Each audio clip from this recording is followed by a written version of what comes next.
Okay, so I'm just practicing a little bit. So little pot hook. You want to do it too because I got it in the curve here. So then here I was just kind of playing around. I don't know if you can see it pretty probably, but created a kind of hole just with my knife. Um, right over there. And this was again playing around a little bit, practicing a little bit of feather stick. Then two attempts, one over here. I think that's the first part.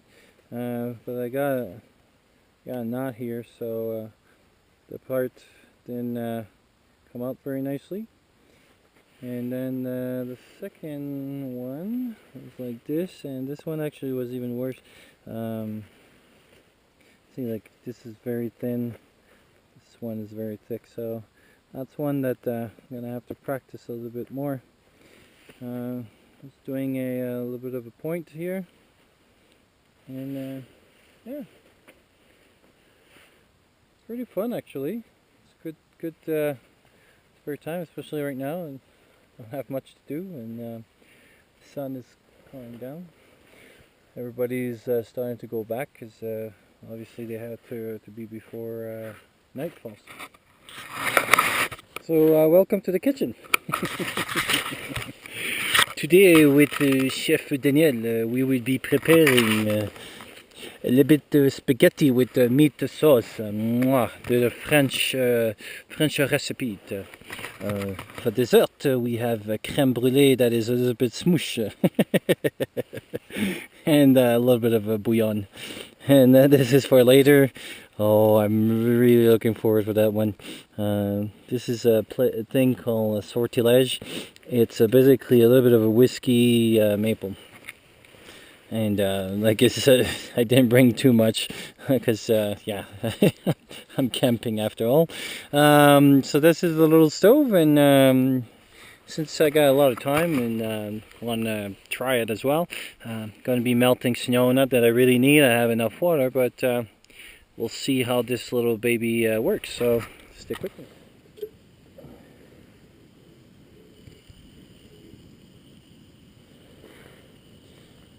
So this is the MSI reactor, and it's the new one. It's the 1 liter. When you start to see the MSR sign there, then you know that's warm enough. So basically now you put it on, and I got a little bit of snow there. So I got some water in there, because when you melt snow, you always want to have a little bit of water. It makes it much easier. So I'll just start pouring some snow in there,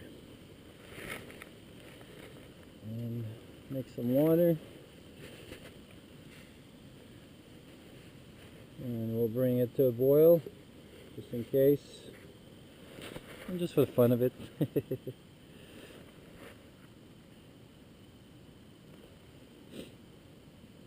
So that's another advantage of having a kitchen like this. As I make the big chunk, now I can use those chunks to melt.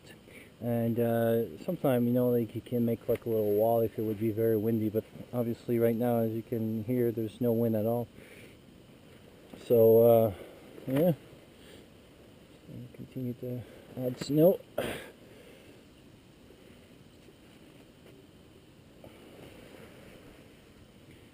So most people know, but I'll still say, usually snow is made of 90% air, so it takes you about 10 times. So if I only filled that with snow, it would take me 10 times this. When you're high altitude or when you're camping like this right now, like the lake, I cannot really have access to it. The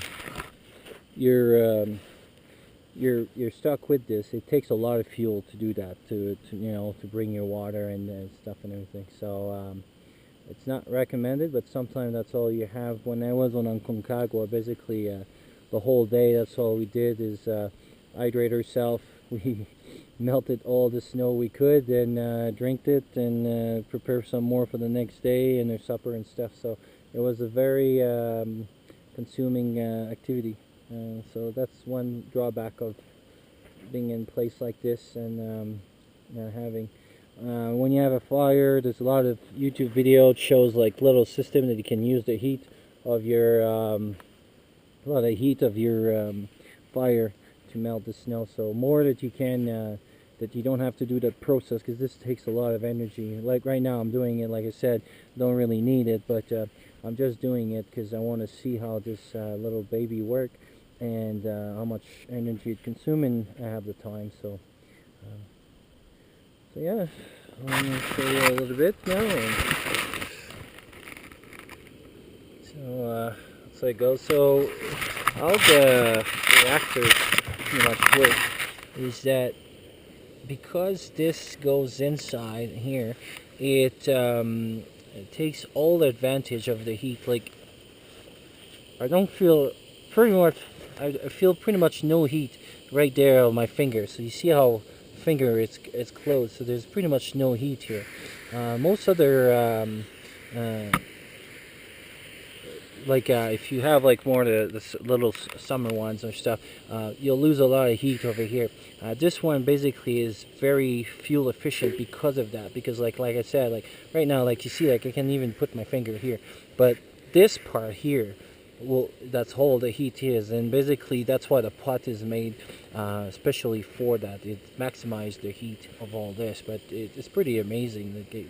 I mean, I'm at the maximum here, and I pretty much like actually I can even touch the side over here. So that's how those things are pretty much amazing.